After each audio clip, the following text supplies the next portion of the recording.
Algo de Deus aqui essa noite. Glória a Deus. Pega na mão desse crente que está do teu lado e fala para ele: que bom que você está aqui. Fala: Deus tem uma palavra para você. Fala para o teu irmão: você está no melhor lugar para se estar. A casa de Deus. E a sua vida aqui essa noite. Deus está liberando bênçãos, quebrando cadeados e dando vitória para a pessoa. Você pode aplaudir a Deus por isso?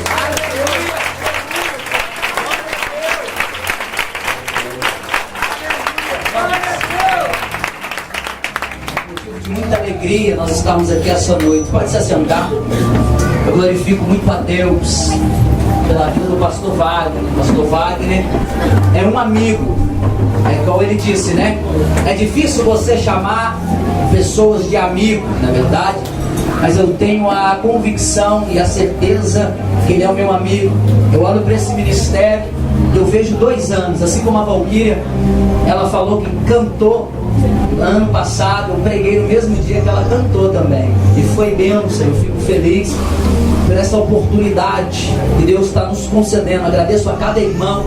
São um ano que nós estamos aqui toda segunda-feira pregando constantemente. Glorifico a Deus pela vida do pastor Wagner. Obrigado. Pastor Wagner tem sido um homem de Deus, um referencial de fé para a minha vida, para a minha história.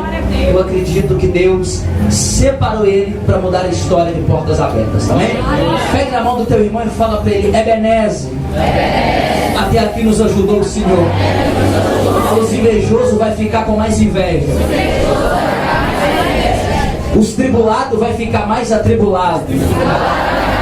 Querendo o inferno ou não, querendo o Satanás ou não, Ebenezer, até aqui o Senhor nos ajudou.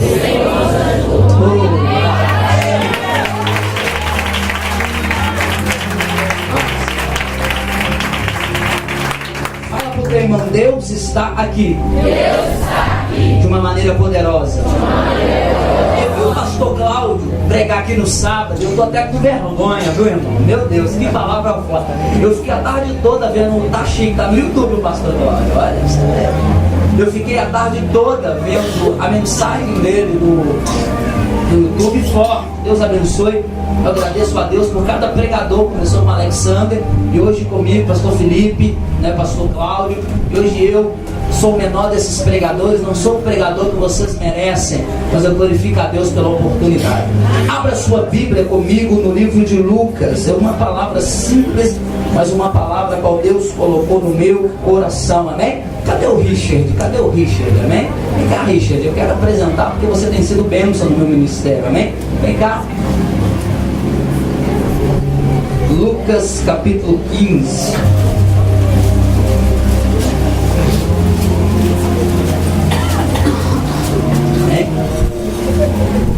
Richard, irmãos, ele foi um dos meus primeiros membros, pastor Wagner, qual Deus me deu. E eu glorifico muito a Deus pela vida desse homem. A Bíblia diz: da honra quem tem? E ele tem sido um homem usado e ousado lá conosco. Hoje ele vem com a gente. Eu agradeço muito a Deus pela vida dele. Filho de pastor, crente, solteiro, viu, irmãs? Você que está procurando o homem de Deus, está aqui, ó, solteiro. Amém? Homem de Deus, esse aqui eu indico. Amém? Eu quero externar minha gratidão. Deus abençoe. Amém? Filho de pastor, viu? Ah, melhor ainda, né? É bom termos uma referência. Amém? Lucas capítulo 15. Quem achou diz amém. Amém. Quem não achou diz espera, pastor. Espera, pastor. Vai se colocando de pé em nome do Senhor Jesus Cristo. Deus abençoe a vida da Valquíria, seu esposo, usado e ousado na mão de Deus. Deus abençoe em nome de Jesus. Amém?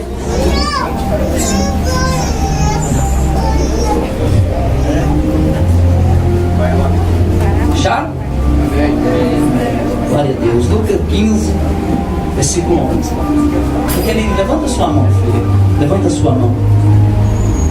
Eu não sei se esse nome te traz alguma coisa, mas eu via na hora que o pastor Wagner orava a Deus, na Araçuirébia, eu via Deus descendo uma oração. Eu vi Deus escrevendo um nome chamado Cecília. Alassu, Rebanassu, Candapia. Arasui, Kendé, Suidá. Porque o Espírito da profecia se faz presente aqui essa noite. Quando o pastor Wagner começava a orar, pedindo Deus para guardar a igreja, guardar entes queridos, familiares. Eu não sei se esse nome traz a memória de alguém, mas eu via Deus guardando essa mulher chamada Cecília. Arabandasui, eu vi Alasui, o inferno preparando uma armadilha para ela. Eu vi um carro capotado, Anasui, Arabandasui, derrece Anacandá. Mas eu vi a mão de Deus estendido, Anassai, porque tu orava. E quando tu orava, eu vi a mão de Deus estendendo ao encontro dessa mulher, Anasui Nébia. E Deus dizendo: fala por causa da oração dela, por causa do clamor dela. Eu estou guardando essa mulher. O inimigo não toca, o inimigo não coloca a mão, porque antes do inimigo tramar, antes do inimigo colocar a mão, eu já estou entrando com livramento, efetuando o livramento e colocando as minhas misericórdias para a glória de Deus. Ela está chorando e você não dá glória. Ela é sua? Hã? Ela é o que? Sua? Deus está guardando ela aqui hoje. O inimigo se levanta na vida sentimental da sua família, e Deus sabe a luta que ele ele tenta colocar na vida sentimental de vocês. Só se eu não for profeta, e só se Deus não está usando a minha boca aqui essa noite. Deus manda dizer: prepara, eu entro com uma graça sobre as suas filhas, sobre a tua vida. E Deus manda dizer: prepara, que esse ano é ano de você levantar o troféu e cantar o hino da vitória. Só quem crê levanta a mão e dá glória. Olha que eu conheço Jaqueline já tem anos. Eu nem sabia que ela conheço a Bárbara, mas ela nunca vi. Acho que a gente nunca nem se viu, tá? Glória a Deus, aleluia. Vamos lá, né? Vamos para a palavra, porque eu vim pregar, irmão. Eu vim cheio de Deus para pregar aqui essa noite. Vim cheio de Deus, mas as profecias estão trombando uma na outra. Oh, glória a Deus, aleluia. Aleluia. Lucas 15. Quem achou diz amém. Amém. Versículo 11. Contudo, certo homem tinha 2 filhos, um mais moço, e disse: pai, dai-me parte dos bens que me cabe. Ele partiu aos haveras. Passando-se muitos dias, o filho mais moço, ajuntando tudo o que era seu, partiu para uma terra distante, e lá dissipou todos os seus bens, vindo dissolutamente. Depois de ter consumido tudo, sobreveio daquele país uma grande fome. Ele começou a passar necessidade. Então foi, se apegou um dos cidadãos daquela terra, e este mandou para os seus campos a guardar porcos. Ali desejava ele fartar-se dos alfarrobos que os porcos comiam, mas ninguém lhe dava nada. Então, caindo em si, disse: quando trabalhadores do meu pai têm pão com fartura, e eu aqui morro de fome, levantar-me-ei, irei a ter com meu pai, e lhe darei: pai, pequei contra o céu diante de ti, oh aleluia, já não sou digno de ser chamado teu filho, trata aqui como um dos seus trabalhadores. Senhor meu Deus e meu Pai, eu te louvo e te glorifico, ó Deus. A tua presença, ela é real nesse lugar. Obrigado pela vida, Pai amado, de cada hino, de cada profecia, de cada palavra que foi entregue aqui essa noite. Pegue na mão do teu irmão, pegue na mão dele, porque a Bíblia diz que a unção de Deus, ela é compartilhada, e tu vai entregar uma palavra agora pela vida dele. Canto, Revassui, Candassui, Derebaná. Aperte a mão dele até ele dar glória a Deus e aleluia. Ai, show, Candassui, Derrece, Arabanai. Eu sinto uma unção de Deus aqui essa noite. Alassui, Decandarábia. É noite que filhos voltarão para a casa do Pai. Alassui. É noite que Deus vai entregar anel de autoridade. Eu estou dizendo aqui em alto bom som,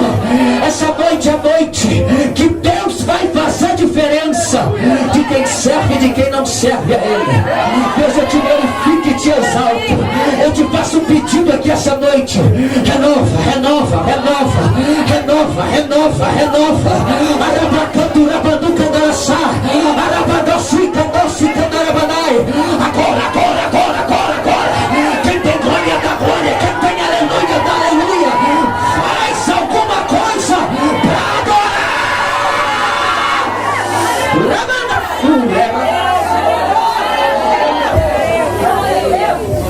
Pega na mão do teu irmão e diga para ele: se você não der glória a Deus, eu vou sair de perto de ti. Se você não dá aleluia, eu vou pisar no seu pé. Se você não dá lugar, eu vou gritar no seu ouvido. Pentecostal que não faz barulho está com problema.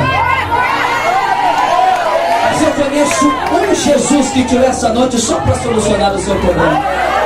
Se senta aplaudindo a Deus. Eu tenho 30 minutos para falar ao teu coração. Fala para o teu irmão: o Espírito de Deus se faz presente nesse lugar. O que é que faz presente aqui? O que é que faz presente aqui? Essa blusa rosa se coloca de pé. Fala sua Enébia, eu vou esperar você na glória a Deus.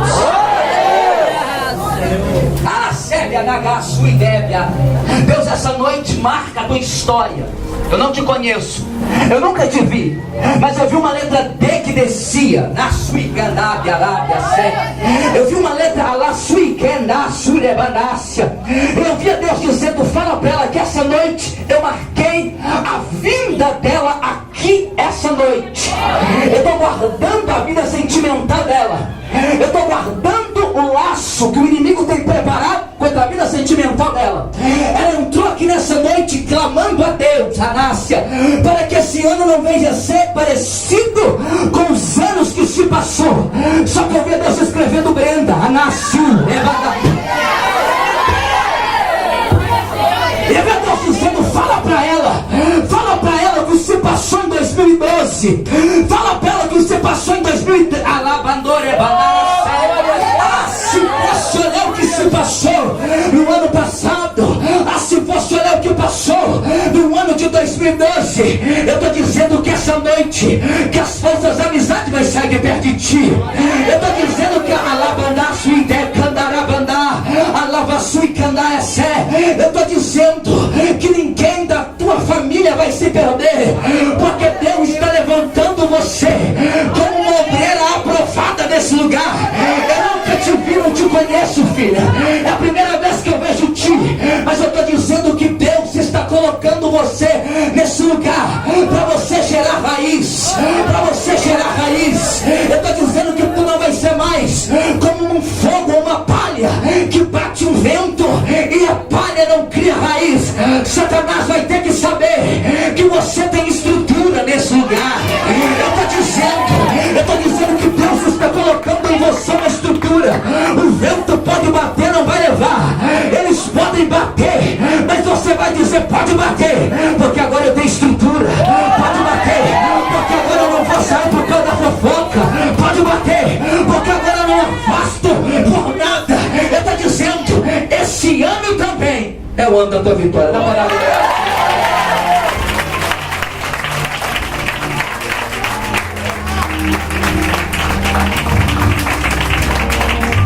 dá mais um pouquinho de som, minha voz já está indo. Fala pro teu irmão: tá todo mundo me escutando? Tá, né? Acho que é eu mesmo, pregador incrível. Fala pro teu irmão: Deus, essa noite. Então abaixa o fundo, é melhor, abaixa o fundo. Fala: Deus, essa noite, está dizendo a mim que essa noite é a noite que Ele está me chamando para o maior com Ele. Amados, lemos um texto em Lucas capítulo 15, um texto muito conhecido da Bíblia Sagrada. Haja vista, senhoras e senhores, igreja militante, todos nós que estamos aqui já ouvimos falar da história do filho pródigo. Todos nós que estamos aqui já ouvimos muitas verbalizações acerca da história desse menino. É uma das histórias mais conhecidas da Bíblia Sagrada. A em um evangelho canônico, a parábola do filho pródigo. Pródigo significa desperdiçador, pródigo significa extravagante. É uma das parábolas mais conhecidas do Velho Testamento. Jesus, aqui nessa parábola, ele está pregando acerca de redenção, e essa parábola se encontra numa palavra de trilogia. Aqui nessa parábola nós encontramos uma forte parábola, Jesus pregando acerca da dracma que se perdeu, Jesus falando que a mulher busca com diligência a dracma que havia se perdido, ou a moeda que havia se perdido. Jesus também está falando da ovelha que tinha se perdido do seu pastor.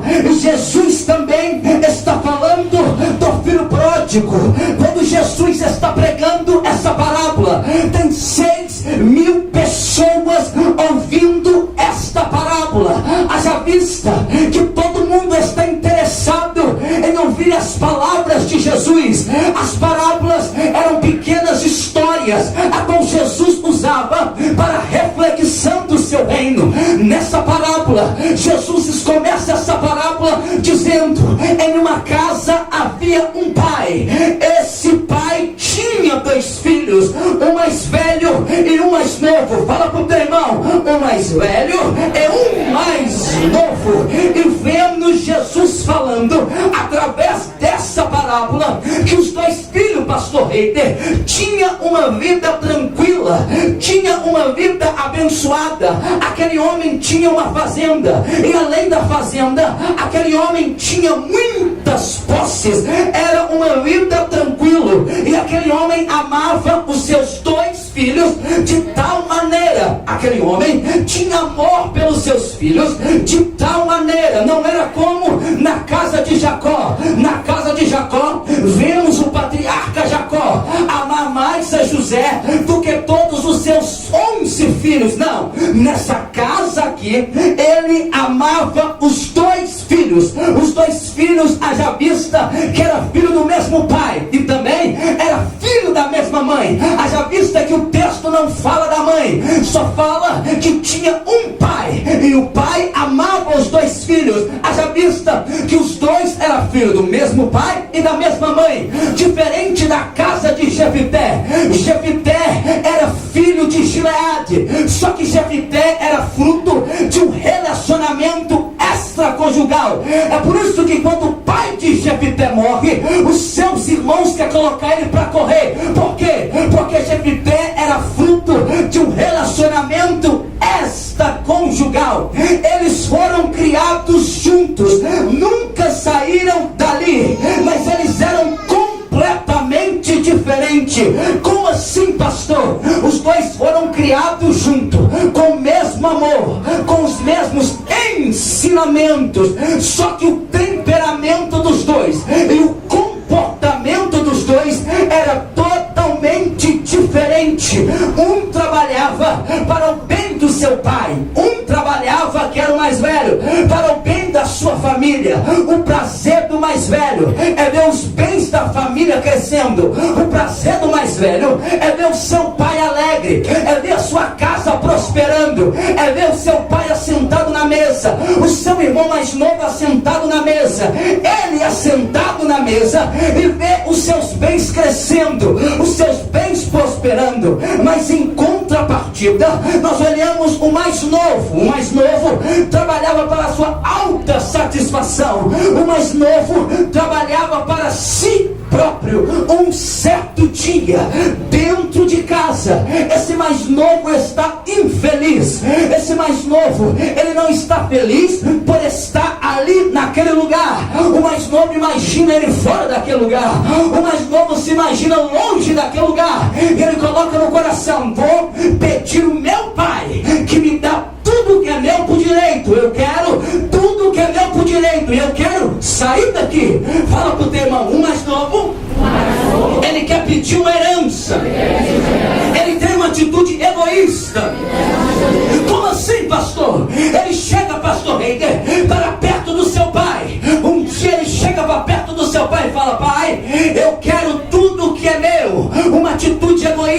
olhando para o seu umbigo, olhando para o seu nariz, olhando para si mesmo. Ele olha para o seu pai e fala: pai, eu quero sair da tua casa, dai o que é meu por direito. E haja vista que ele tinha direito. Mas imagina, senhoras e senhores, o coração daquele pai. O pai nunca imaginava aquele filho ter aquela atitude, mas ele chega para perto do pai e fala: pai, me dá a minha herança. Imagina o sentimento de tristeza que aquele pai ficou. Imagina aquele sentimento de angústia que aquele pai ficou. Haja vista que quando nós falamos de herança, nós estamos falando de morte. Por que, pastor? Porque você só recebe uma herança através da morte. Para você receber uma herança, alguém teve que morrer. Aquele filho egoísta, olhando para o seu umbigo, olhando para o seu nariz, ele está matando o teu pai em vida. Ele está matando o teu pai, sepultando o teu pai, para que pudesse desfrutar de um sentimento egoísta. Aperta o cinto aí, que como diz lá no Pará, o negócio vai arrochar. Ele quer olhar para o teu próprio umbigo, ele pensa somente nele, não está nem aí. E ele começa então, pastor Reida, a constranger o seu pai: pai, dá o que é meu, dá o que é meu, dá o que é meu, é meu por direito, quero ir embora. Aquele pai um dia levanta triste pensando: creio eu não ensinei o meu filho essa educação, eu não dei para o meu filho essa educação, eu não ensinei o meu filho a andar por esse caminho. E o seu pai triste, envergonhado consigo mesmo, com aquele sentimento de fracasso, porque ele criou um filho egoísta, ele criou um filho que só olha para si mesmo. O pai deve ter pensado: eu não criei ele desse jeito, eu não ensinei a andar por esse caminho, mas tudo bem, ele já é maior de idade, eu não tenho como segurar ele dentro da minha casa. Ai, se eu pudesse pegar uma corda, amarrar dele e ele ficar aqui, porque eu amo ele. Nenhum pai está pronto para perder um filho. Então aquele pai, ele pega então tudo que era daquele menino, tudo que era dele, dá para ele. Imagino eu que no mesmo dia o menino começa a espalhar a notícia: vou embora daqui, vou embora daqui, vou embora dessa fazenda, até que enfim o meu pai me deu aquilo que é meu, eu vou embora desse lugar. Ele começa a espalhar a notícia, ele começa a arrumar a mala, ele começa a pegar tudo que é dele. Deve ter pegado uma carruagem, deve ter pegado um cavalo alazã, e deve ter preparado tudo pela manhã. Imagina o pai sentado na mesa, o irmão mais velho sentado na mesa, e ele não toma café, Glauco, ele não toma, ele dá um beijo no pai, sem mesmo tomar café, dá um beijo no pai e fala: pai, adeus, pai, até logo, eu estou indo embora. E o teu pai: espera, filho, toma café pelo menos, espera, filho, toma, mas fica mais um tempo aqui comigo. O teu pai triste, machucado, mas aquele filho não quer nem saber. Ele pega suas roupas, ele pega suas coisas, entra em meio a carruagem ou um cavalo, e a Bíblia diz que o pai vai correndo atrás dele, com o olhar cheio de lágrima. O filho dá um beijo no pai, e a Bíblia diz então que o seu pai começa a ver de muito longe, com os olhos cheios de lágrima, o teu filho indo embora. E a cada vez que ele olhava, mas o filho ficava distante dele, e o pai está vendo o filho embora, com os olhos cheios de lágrima. Acaba que a porta da fazenda é fechada, e mais o pai não vê mais o seu filho, porque o seu filho já está muito longe. Imagina o sentimento daquele pai, imagina, o pai não dá adeus. Repita em alto bom som: nenhum pai está preparado para perder um filho. O pai não dá adeus, o pai dá até logo. Enquanto todo mundo da fazenda deu tchau, o pai deu até logo. E o pai então começa a chorar. Imagina o pai agora subindo a escada, entrando no quarto, pegando o travesseiro, pastor Wagner, que era do seu filho. Ele abraça o travesseiro, ele sente o cheiro do filho que ainda está fresco naquele lugar, e ele começa a chorar dizendo: um dia o meu filho vai voltar. Glória a Deus. Ele abraça o travesseiro: um voltar. E ele chora. Só que dia após dia, a Bíblia diz que aquele pai fica esperando. Creio eu que ele pega uma cadeira, ele coloca uma cadeira em direção à porta da fazenda. Ele coloca a cadeira na porta da fazenda.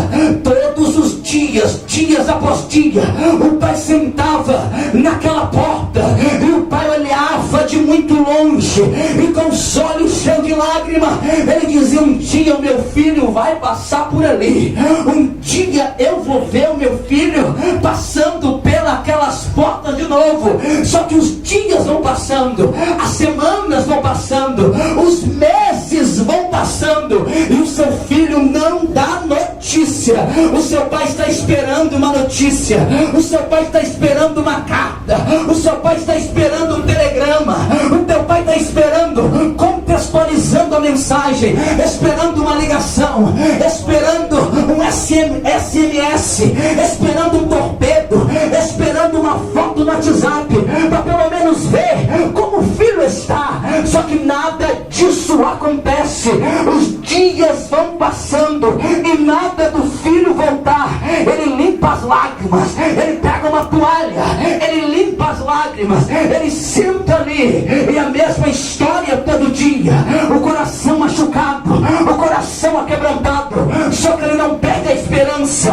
Um dia meu filho vai chegar. E contrapartida, meus irmãos, o filho está perdendo, ou melhor dizendo, está longe. O filho está com muita fama, o filho está com muito poder, porque dinheiro compra quase tudo nessa vida. Fala pro teu irmão: o dinheiro compra quase tudo nessa vida. O filho está distante, cada dia se perdendo mais nas alegrias momentâneas que a vida fornece, que a vida dá. Enquanto o pai está chorando, lamentando, sofrendo por ele, o filho está em meio às festas, o filho está em meio a uma ilusão de alegria momentânea. E a Bíblia diz, e aí o pai está sofrendo, ele está alegre, porque afinal tem um filho dentro de casa. Ele está alegre e tem que ser forte ao mesmo tempo, porque afinal o mais velho está dentro de casa, porque o mais velho está apoiando ele, o mais velho está acreditando nele. Mas em contrapartida ele está triste, porque não escuta mais o filho entrar dentro da casa. Ele está triste porque ele não vê mais o filho, talvez entrando dentro de casa, mesmo reclamando. Ele sente a falta do filho dele. Chega Natal e nada do filho dele mandar sequer Valquíria, alaplacando a Arábia, um cartão de Natal.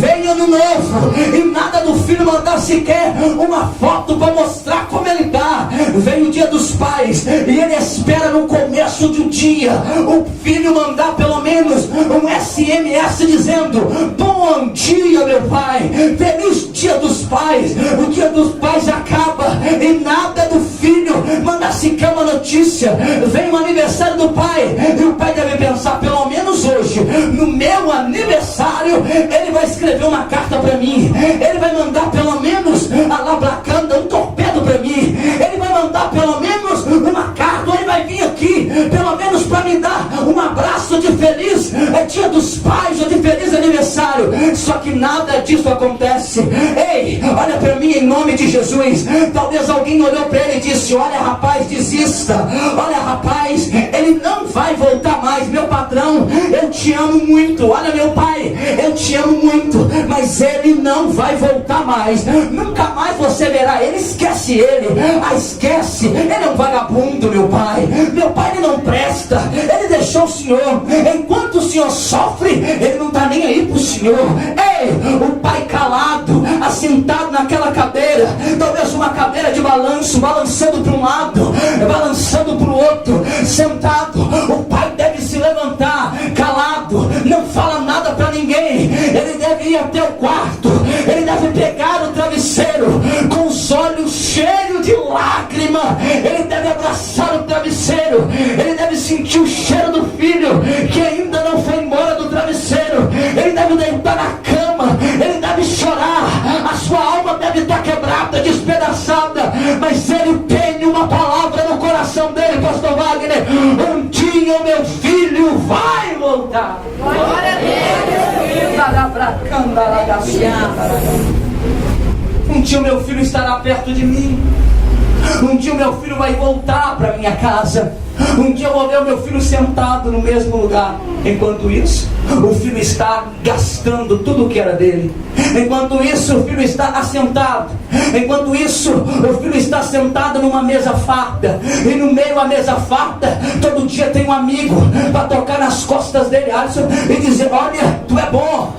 Todo dia tem um amigo para dizer para ele: você é o cara. Todo dia tem um amigo diferente para pegar na mão dele e levar ele para novas aventuras, pastor Reider. Todo dia tem um amigo diferente para pegar nele e levar ele em novas coisas da vida, e olhar para ele e dizer: olha, cara, você é o cara, você é tudo de bom, você é o top, rapaz, véi, você é o bom. Ah, se eu fosse você. E o ego dele vai crescendo, o ego dele vai evoluindo, e ele cada dia mais esquece do pai, cada dia mais ele esquece da fazenda do pai, cada dia mais ele esquece do ensinamento do pai. Cada dia era uma mulher diferente, cada dia, me desculpa a expressão chula, mas cada dia era uma piriguete diferente, cada dia era uma prostituta diferente na mesa dele, na cama dele. E essas mulheres olhavam para ele e diziam: cada dia tinha uma para uma aventura diferente, cada dia tinha uma para algo diferente. Olhava para ele e dizia: eu te amo, você é o homem da minha vida, você é o meu bem-querer, você é o melhor homem nas noites. Ei, você é o melhor homem da minha vida, você preenche o meu coração, você é o meu amor. Cada dia uma diferente, cada dia amigo diferente. Ele vai esquecendo do seu pai, ele vai esquecendo da fazenda, ele vai esquecendo da sua casa. Ele olha, pastor Cláudio, para o contexto que ele está vivendo e está dizendo: não preciso do meu pai, não preciso dos meus irmãos, não preciso de nada daquilo que eu vivi. Eu estou feliz demais. E não dá um telefonema para o pai, não manda sequer um SMM para o pai, e o pai está lá sofrendo. Mas fala para o teu irmão: nada é eterno. Fala, um dia tudo acaba. Fala, o dinheiro acaba. Os amigos vão embora. As mulheres deixam. O que fazer? A Bíblia diz que chega um dia, que chega uma crise dentro daquele lugar, chega uma crise dentro daquela terra. E quando chega a crise devora. Eu disse que a crise destrói, a crise acaba com tudo que ele tinha, com suas economias. Vem a crise e arrebenta com tudo. E os amigos começam a se afastar, as mulheres começam a deixar ele. Ele olha para os teus amigos, que outrora eram amigos, que não são mais. Ele bate na porta de um, e um não abre a porta. Ele pede ajuda para um, e um vira as costas para ele, porque o dinheiro está acabando. Ele pega na mão de um, só que ele solta a mão dele. Ele se vê sozinho. Ele vai atrás das mulheres que dizia que amava. Ele ia atrás das mulheres que dizia que ele era tudo de bom. Ele ia atrás das mulheres que diziam: você é o homem da minha vida. E as mulheres fecham a cara para ele. As mulheres não pegam mais na mão dele. As mulheres não dão mais aquele abraço quente qual dava nas noites quando ele tinha dinheiro. Ele se vê sozinho.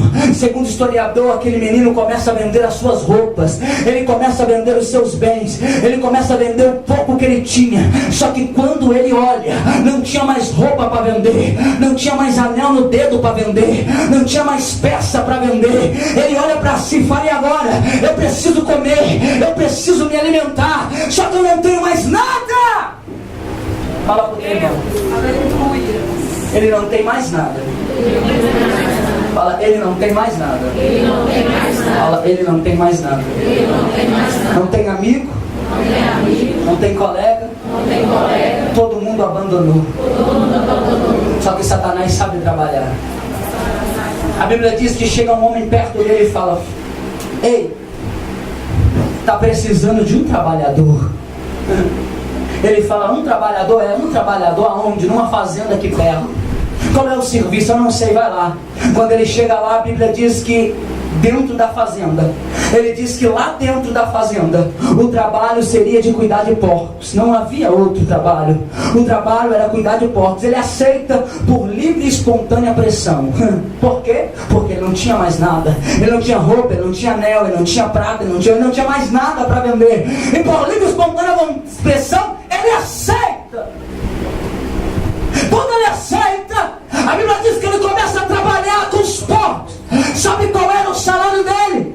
Sabe qual era o pagamento dele? Comer aquilo que os porcos comiam. A Bíblia diz que ele começa a sentir inveja dos porcos. Ele olha para os porcos e ele começa a sentir inveja, porque os porcos eram mais tratados do que ele. E ele quer comer a lavagem que os porcos comiam. Ele olha e diz: rapaz, olha o estado que eu estou. Ele tem que descer no último degrau, que é o degrau da humilhação. Ele tem que comer as bolotas que os porcos comiam. Ele olha para ele e fala: olha onde eu cheguei. Olha onde eu cheguei. Oh, labadaço e ele coloca a mão na consciência. Porque o tesouro mais precioso, um dos tesouros mais preciosos que nós temos é a nossa consciência. Pelo menos consciência, mesmo meio corrompida, ainda se lembrou. Ele coloca a mão na consciência. Fala para o teu irmão, ele coloca a mão na consciência. E vê a injustiça que ele tinha cometido com seu pai. Fala, no meio da lama, no meio da humilhação, ele lembra do conforto da casa de seu pai. Ele olha para o conforto da casa do seu pai e lembra: eu era um príncipe, eu era um lorde, e olha onde eu estou. Na casa do meu pai eu era um bom, na casa do meu pai eu comia bem, na casa do meu pai. Ele olha para si, no meio da lama, no meio do barro. Ele olha e lembra da injustiça que ele cometeu com seu pai. Ele começa a pensar: peraí, até os empregados do meu pai, até os jornaleiros simples da casa do meu pai, até o jornaleiro mais simples da casa do meu pai come melhor do que eu estou comendo aqui. Até o simples jornaleiro da casa do meu pai se veste melhor do que eu estou vestindo aqui. Até o jornaleiro da casa do meu pai está sendo mais bem cuidado do que eu. E agora que eu chego na minha mensagem, ele olha para aquela situação, e quando ele olha para aquela situação, ele fala: chega. Ele pega a pouca força que ele tinha, ele pega a pouca força que ele tinha, e ele vai se levantar do lamaçal de barro. Ele vai se levantar daquela situação. E a Bíblia diz então que ele tira força da fraqueza. Ele tinha força da onde que ele não tinha. E ele começa a lembrar da casa do pai. Ele começa a lembrar da cama. Ele começa a lembrar das roupas. Ele começa a lembrar de tudo que ele tinha na casa do seu pai. Glória a Deus. Mas que não deu valor. E ele começa a andar naquele caminho. Ele começa a fazer um caminho de volta. E começa a dizer: meu Deus do céu, como é que eu vou chegar perto do meu pai? Como é que ele começa então a fazer um discurso? O discurso dele é simples. O discurso dele é um discurso simples, mas ele começa a dizer no caminho de volta: pequei contra Deus, pequei contra meu pai. Ei, e não mais sou digno de ter chamado de seu filho. Me perdoa, meu pai, e me aceita como um dos seus escravos. Ele começa a dizer: pequei contra Deus, pequei contra Deus, pequei contra meu pai. Já não sou mais digno de ser chamado de teu filho. Me aceita como um dos seus escravos. Ele começa então a ensaiar. Ele começa então a decorar. Ele começa a dizer: pequei contra Deus, porque primeiro meu pai me ensinou que eu não peco contra o meu irmão da igreja, eu não peco contra o meu pai, eu não peco contra a minha mãe, eu peco primeiro contra Deus. Então ele fala: pequei contra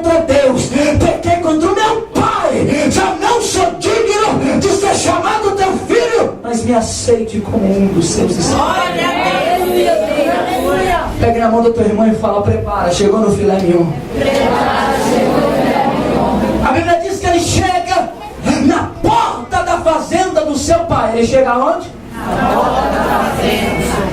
Quando ele chega na porta do seu pai, ele coloca a mão na porta. Ele coloca a mão na porta. E quando ele vai entrar, Satanás sopra na consciência dele: ei, você está voltando porque você perdeu tudo. Você só está voltando porque você entrou na falência. Você só está voltando porque você é um miserável. E agora quer voltar para a casa do seu pai. Fala para o teu irmão, na hora que ele coloca a mão na porta da fazenda, duas portas se abrem para ele.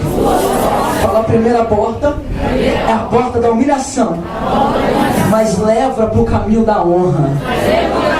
Abre duas portas perante ele. A primeira é a porta do reconhecimento e a porta da humilhação. Ele teria que reconhecer que ele errou. Ele teria que reconhecer que vacilou. Ele teria que reconhecer que ele foi um tolo e tinha que se humilhar. Mas quando ele reconhecer e se humilhar, ia abrir a porta da honra.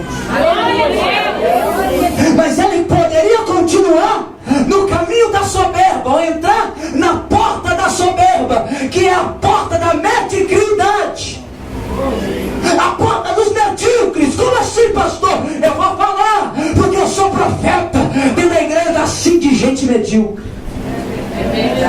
Como assim, pastor? Está comendo ovo e está rotando caviar. Precisa de ajuda, mas não sabe reconhecer que precisa de ajuda.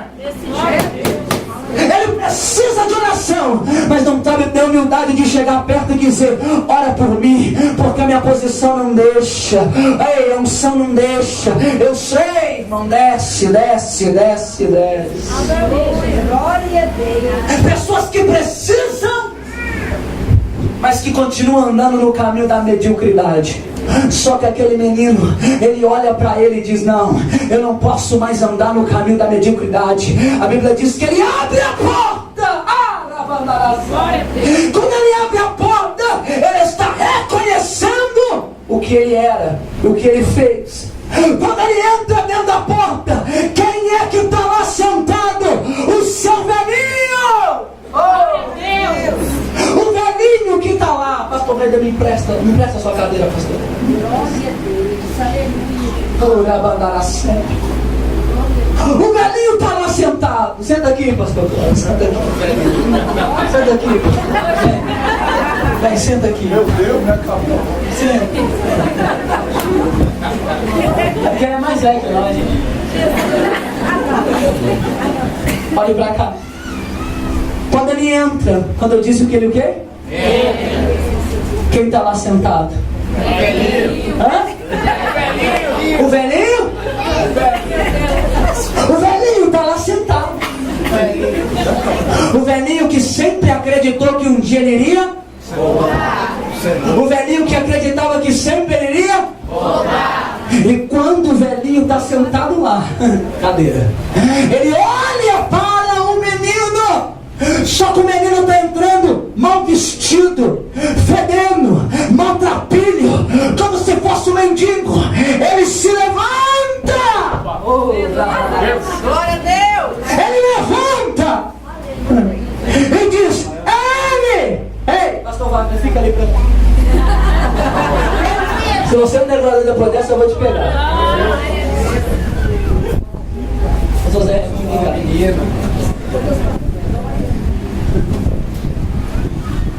um dos porteiros quer pôr o mendigo pra rua. Quer pôr o quê? Bota ele pra rua, vai. Bota ele pra fora. Vai. Só que não grita: não! Olha! Ele grita: não! E ele fala: por quê, meu Senhor? Por que, meu filho? Fala: porque é o meu filho. Por que, meu filho? Ele fala: não, mas o seu filho é bonito. Meu filho é bonito. Fala, o seu filho sabe se vestir bem. Seu filho sabe se vestir bem. Fala, o seu filho é perfumado. Seu filho é perfumado. Esse aí não passa do mendigo. Esse aí não passa do mendigo. Não passa do maltrapilho. Não passa do maltrapilho. Vem correndo, pai, vem correndo. Meu Deus! Dá um abraço.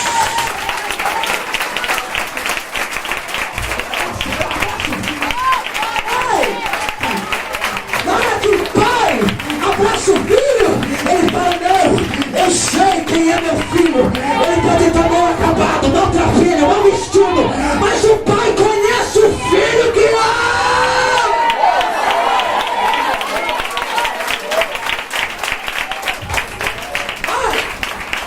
E sabe qual é o bonito da história? Sabe qual é o bonito? Calma que eu vou precisar de vocês dois, vem cá. Fica aqui. Vai, filhão, fica de joelho aqui, pastor Wagner. Todo respeito ao senhor. Vem cá, vem. Vem, filho. Guarde isso, irmão. O filho vai cair de joelho perante os pés do pai. E quando o filho cai de joelho perante os pais, sabe qual é o discurso do filho? O discurso do filho é: pai, Pai, pequei contra Deus, pequei contra Deus, pequei contra o Senhor, pequei contra o Senhor, não sou digno já não sou digno de ser chamado seu filho, de ser chamado seu me filho, aceite como um dos seus escravos. e aceito como um de seus escravos. Dá um abraço nele, pai, dá um abraço nele. Sabe o que, que o pai fala? Filho, Filho! já acabou com esse discurso? Já acabou com esse discurso? Falido! Falido! Filho, Filho! nunca vira escravo. Nunca vi esse cara.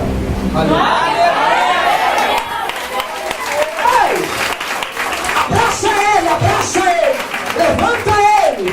O filho chega, se coloca de joelho e fala: pai, pequei contra Deus, pequei contra o céu, pequei contra o Senhor, já não sou digno de ter chamado meu filho, me aceita como um dos seus escravos. O pai vira para ele e fala: filho, não vira escravo. Eu não sei do jeito que você está, mas dá um cutucão pro teu irmão e fala: você é filho, você não é escravo. Filho não vira escravo, filho não vira escravo, filho não vira escravo. Ei, escuta essa, Satanás, filho não vira escravo. Será que tem filho aqui? Será que tem filho aqui?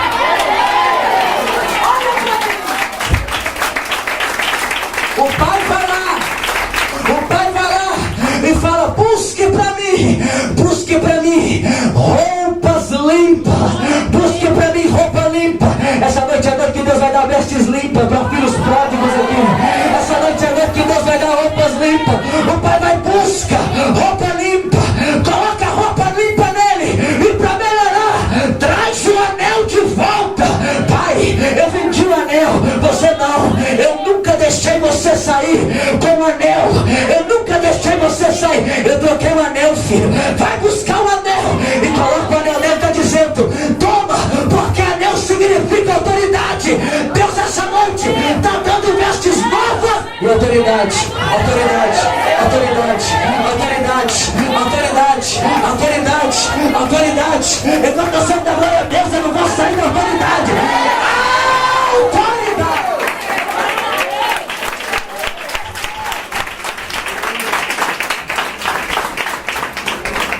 Fala pro teu irmão: Deus está dizendo a mim, filho não vira escravo, filho não vira escravo. E essa noite a pombagira vai ter que saber que essa autoridade voltou. Essa noite o Tranca-Rua vai ter que saber que a sua autoridade voltou. Essa noite o Zé Pilintra vai ter que saber que a sua autoridade voltou. A Lapra canta. Essa noite os demônios do inferno vai ter que saber que a sua veste é nova, é veste louvor, é veste limpa. Deus colocou a anel no dedo. É autoridade voltar!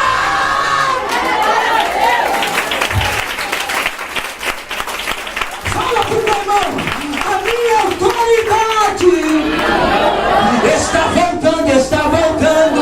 Ei, o vizinho vai ter que ver autoridade, o patrão vai ter que ver autoridade. Sabe por quê? Sabe por quê?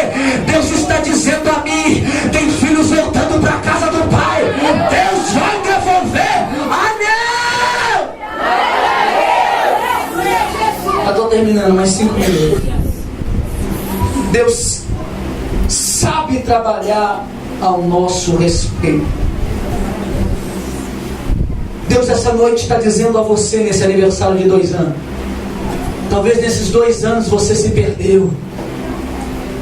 Talvez nesses 2 anos você entrou em alguns becos sem saída. Talvez nesses 2 anos você se perdeu como aquele filho pródigo. Você buscou alguns caminhos que não era para você buscar. Só que Deus está dizendo: eu estou com braços abertos para te abraçar. Talvez nesses 2 anos você entrou em caminhos que não eram caminhos bons. Experimentou coisas que não era para experimentar. Só que Deus, Ele quer voltar a te usar. Sabe o que é o tema maior dessa mensagem, além de redenção? Deus sempre está à procura de um amigo. Fala para o teu irmão: Deus está sempre à procura de um amigo. Foi assim com Adão. Ele procurou um amigo. Imagina Deus descendo até o Éden. Imagina Deus descendo até o Éden, chamando Adão como fazia toda a tarde, Cíntia. Toda a tarde Deus desceu o Éden e gritava: Adão, Adão! Enquanto desses dias Adão não encontra mais Adão. Por quê? Porque Adão está escondido com medo da sua nudez. E Deus não acha mais o seu amigo. Fala para o teu irmão: quantas vezes Deus está te gritando, naquele mesmo lugar que vocês passavam horas conversando, naquele mesmo lugar que vocês passavam dias conversando, só que Deus desce lá e não te encontra mais.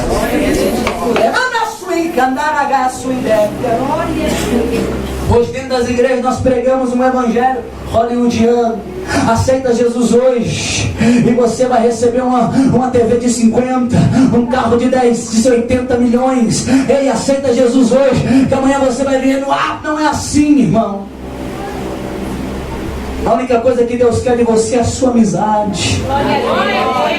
Deus procura Abraão, Deus procura Isaac, Deus procura Jacó, Deus procura amigo. Deus procura nos patriarcas, Deus procura nos profetas, Deus procura amigo, mas não encontra. Deus procura amigo entre os 12, porque aquele pai foi mais do que um pai, ele foi um amigo. Glória a Deus. Talvez você queria ouvir uma mensagem de mais fogo, de mais reteté, que vinha fazer você dar cambalhota, vinha fazer você atender o celular, vinha você fazer, meu Deus, mas esta foi a palavra que Deus colocou no meu coração. Deus quer que tu volta a conversar com Ele. Deus quer que você volta para casa. Deus quer chamar você de amigo de novo. Já estou terminando. Sabe o que me chama a atenção? É que Deus levanta os 12, mas nenhum dos 12 foi amigo de Jesus. Fala: nem os 12. Nem os 12 foi amigo de Jesus. Quando Deus manda Noé soltar a pomba, quando Deus faz o quê? O que a pomba, ela voa por 3 vezes. A primeira ela volta, a segunda ela carrega o quê? Fala: um ramo de oliveira. Pela 3ª vez ela vai e não volta mais. Só que Deus, olhe para mim, Deus, Ele queria destruir a terra. Deus olha e fala: não tenho mais amigo. Ele chama um profeta. O profeta, ele casa com uma prostituta, para que o povo, o profeta, pudesse entender o sentimento dele. Porque nós estávamos trocando ele, nós estávamos vendendo ele, nós estamos virando as costas para ele. Olha para mim. Ele fala: ei, Oséias, casa com uma prostituta, porque eu quero mostrar o meu sentimento. Deus estava triste com a humanidade. Deus estava machucado com a humanidade. Porque a humanidade estava querendo só em se enriquecer. A humanidade estava igual o filho pródigo, só preocupado com o seu nariz e com o seu umbigo.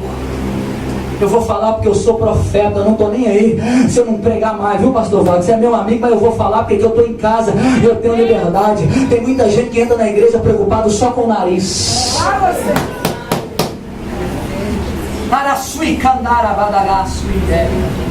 Só entra preocupado com ele, é tudo eu, é tudo eu. Deus olha, ele não vê ninguém, eu vou matar.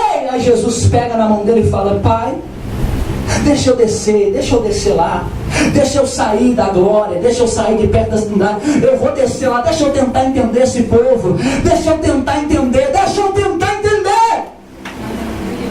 Ele desce da Virgem Maria, e a Bíblia diz então que Jesus passa 33 anos aqui. Chega uma hora no Getsemane, Jesus então sobe para o Getsemane para orar. Já estou terminando. Quando ele chega no Getsemane, a Bíblia diz que ele começa a orar, ele diz: Senhor, se for necessário, afasta-te de mim mas seja feita a tua. Jesus desce, ora para os discípulos dormindo. E Jesus fala: poxa, nem uma hora de vigília vocês podem ter comigo. Jesus sobe então ali para o Gólgota. A sua carne estava dilacerada. A Bíblia diz que ele sobe para o Gólgota. A Bíblia diz que eles machucam tanto a sua carne, a placanda ela sai das mãos. A Bíblia diz então que enfia nele os cravos, coloca uma coroa de espinho. Ei, deixa eu te dizer uma coisa: Jesus tinha tomado 39 chibatadas. Eles colocam uma roupa nele, e a Bíblia diz que os soldados romanos rasga as roupas em Jesus, e as suas feridas que estavam fechadas abrem de novo e começam novamente a jorrar sangue. Eles colocam Jesus de pendurado, jogam a cruz, e quando joga a cruz com os cravos na mão, Jesus vai para frente. Mas quando ele vai para frente, a sua carne ela vibra, porque eles pegam a cruz, jogam ela bate, e com o balanço joga Jesus para frente, tentando sufocar a carne de Jesus. Só que Jesus só tem que ser um sacrifício perfeito. Carne sufocada não. Jesus tira força do nada e volta a colocar a sua carne para frente ou para trás. Quando ele volta a sua carne para trás, eles tentam dar para ele vinagre, para que pudesse então alongar ou prolongar a sua dor, e ele não ter mais dor, ela dizendo para aplacar a sua dor. Só que ele não aceita, porque a Bíblia diz que seria como uma ovelha muda. E a Bíblia diz então que levanta um de um lado e fala para ele: charlatão, desce daí, sai daí. Se tu és o Messias, Filho de Deus, desce daí. Mas o outro olha para ele e diz: Jesus, oh Jesus. Jesus quase desmaiando, acorda: oi, Messias, Yeshua. Ele fala: o que tu queres? Ele olha e fala: lembra de mim. Lembra de mim. Mas lembrar onde? Lembra de mim. Lembrar onde? Lembra do meu nome. Lembra onde? Quando entrares no seu reino.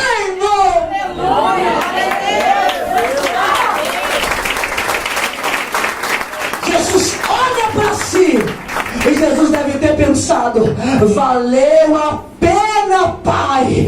Agora eu estou entendendo. Valeu a pena, Senhor, quando eu pedi o Senhor para afastar o cálice e o céu calou. Eu suei sangue, mas o Senhor ficou calado. Valeu a pena, Pai, porque eu achei um amigo na cruz. Eu achei um amigo na cruz. Termino. A Bíblia diz que acontece: Jesus morre. Quando Jesus morre, imagina o contexto agora. 11h59. Eu gosto de ser dramático, adoro drama, adoro ver filme de drama. Você não sabe. 11h59, o inferno fazendo festa 3 dias, consequência do carnaval. Está todo mundo fazendo festa, mas a Bíblia diz que Jesus desce lá. Enquanto Jesus desce lá, a Bíblia diz o seguinte: que os seus pés são como latão reluzente. os seus olhos são como chama de fogo. Ei, xarabandaço, ele entra lá no inferno, ele bate na porta. Ele bate na porta, e quando ele bate na porta, ele chama Satanás dizendo: ei, Satanás, me dá a chave dos meus amigos. Me dá a chave de quem? Me dá a chave de quem? Mas fala pro teu irmão, a Bíblia diz que Jesus pisou na cabeça dele? Hã? Pisou não? Fala, não, Jesus não pisou na cabeça dele. Jesus deixou ele preparado. Fala, Jesus deixou ele preparado. Porque Jesus saberia que o sacrifício ele ia ganhar muito amigo. Ele sobe do céu.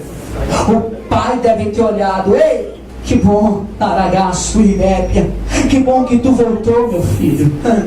Ele dá um abraço no pai dizendo: pai, eu sofri, mas valeu a pena. Agora eu consigo entender, pai. Agora eu sei o que se passa na cabeça daqueles seres humanos, viu, pai? Agora eu sei, pai, eu entendo o homem, eu entendo a mulher. Pai, eu disse pro Senhor que ia funcionar se eu descesse como homem. O Senhor só desceu como Deus. Então, Deus, eles tinham medo do Senhor. Eles temiam o Senhor por medo, porque senão o Senhor matava. Então, por isso que o Senhor não conseguiu comprar ou ter a amizade dele. Eu desci como homem, agora eu entendo eles.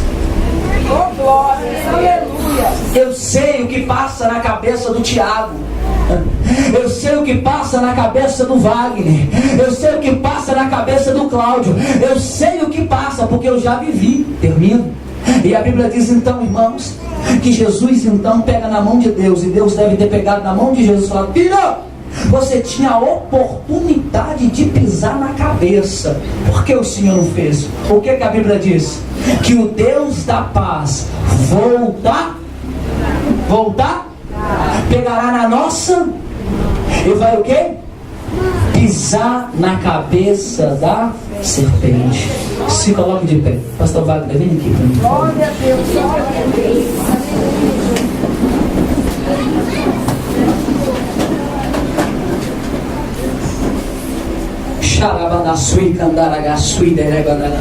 Pegue na mão do teu irmão, por favor. Fala pro teu irmão: Deus está à procura de você.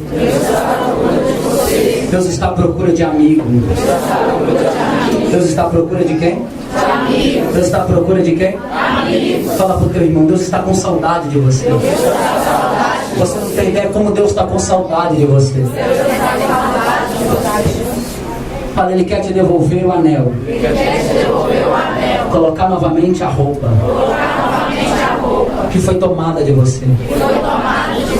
Fala, e Satanás tem muita raiva de você. Quer tirar você da casa do Pai de qualquer jeito.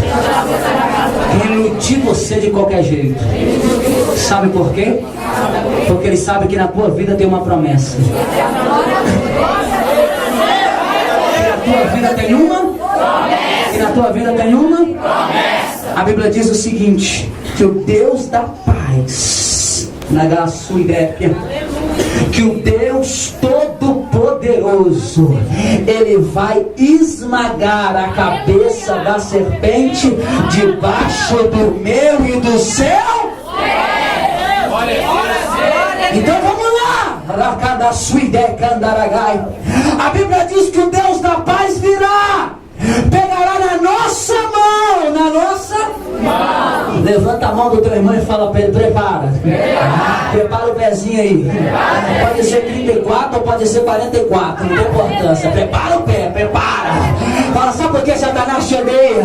Sabe por que tá doido? Satanás está doido para tirar você da casa do Pai. Sabe por que Satanás te persegue para te tirar da casa do Pai? É porque ele sabe que debaixo desse pezinho, desse pé, pode ser pezinho, pode ser pezão, pode ser pé bonito, pode ser pé feio, pode ser pé com calo, pode ser pé sem calo, pode ser pé com cutícula, pode ser pé sem cutícula. Ele sabe que você vai fazer o quê? Então pisa. Ele sabe que você vai pisar na cabeça dele.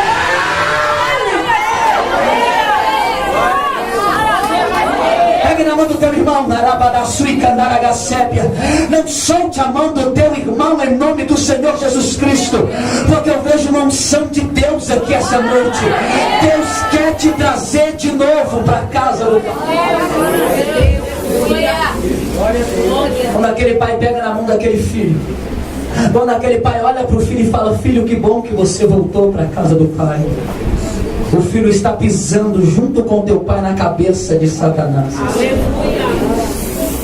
Eu quero que você seja a boca de Deus na vida do seu irmão que está do teu lado. Pastor, tem alguém aqui essa noite que eu preciso pedir perdão. Eu quero que tu deixe o teu ego, saia da porta da mediocridade, saia da porta dos medíocres e entra na porta da humilhação. Vai até essa pessoa, dê a mão para ela. Pastor, eu preciso pedir perdão, eu preciso me perdoar. Eu não sei, irmão. Eu estou dizendo que Deus quer que você entre novamente pela porta da frente.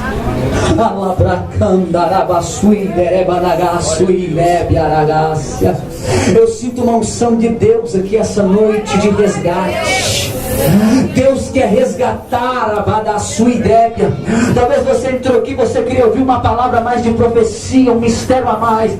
Só que a palavra que Deus mandou te entregar essa noite foi essa: eu estou com saudade de você. Volta para a casa do Pai. Volta para onde? Para a casa do Pai. Volta para onde? Para a casa do Pai. Volta para onde? Para a casa do Pai. Fala para o teu irmão: Deus quer que você volte da casa do Pai.